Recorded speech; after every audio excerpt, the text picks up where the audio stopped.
How long do you think dental implants last? I'm Dr. Nate Farley, and I want to tell a story about the first patient to ever get a titanium implant. Back in 1965, there was a doctor, Dr. Branemark. He is from Sweden and was an orthopedic surgeon.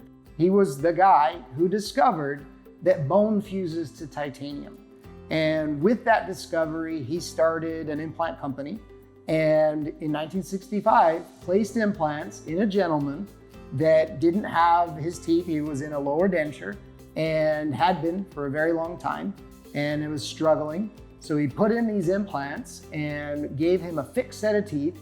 And this patient was, literally the first person to ever have this procedure done, and was able to enjoy those implants for over 40 years before he still had them when he passed away.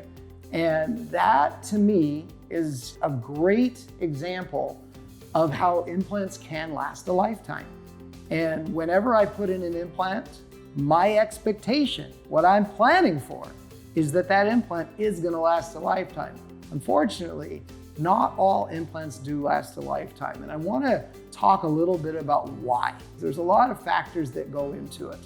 If you were to come to me and you already have a wide ridge of bone that's very tall, and your bone quality is good, and you're healthy, and you have impeccable hygiene, if I put an implant in that situation, there's a very good chance it will last a lifetime, assuming nothing changes.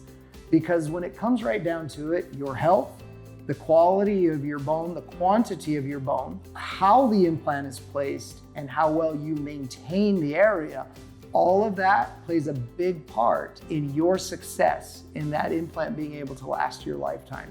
Just to give you a couple examples, your health.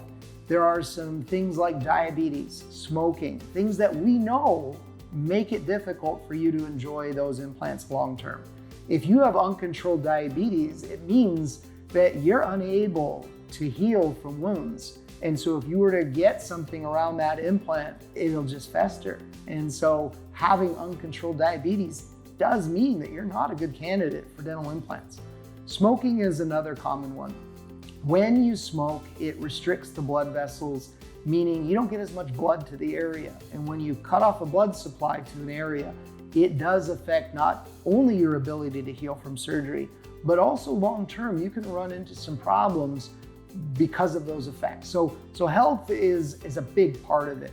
Bone quality, quantity is also huge, because if you already have been without teeth for a while, your bone quantity, you've already lost bone. You don't have this huge wide ridge that's really tall. You might have a skinny ridge, a short ridge. It doesn't mean you can't get dental implants, but it does mean that we may need to use a skinnier implant, or we need a shorter implant, or the implant might not have as much bone around it as we would like it to. You can still enjoy the implant for many, many years, and maybe even a lifetime. But if you're starting from a point of already having some compromise, that's an implant that might not last as long. Implant placement, there's certain criteria that we have to follow. It's our responsibility to get your implant placed in the most ideal location, not just in relation to where your bone is, but also in relation to where your tooth or your full set of teeth are gonna be. And then the last one is your hygiene. Just like if you don't take care of your teeth, you may lose them. It's the same with dental implants.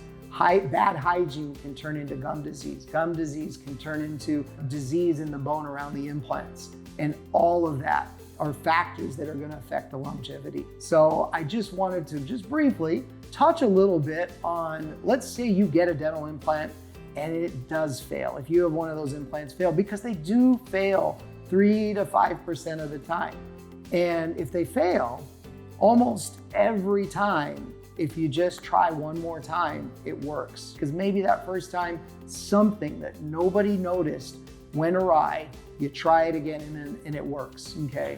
And most places, us included, are going to quickly help you through getting another implant placed. If it fails again though, like the same implant in the same site failed twice, that's when we pause and we go, maybe that's not the right location. Maybe we need to try somewhere else.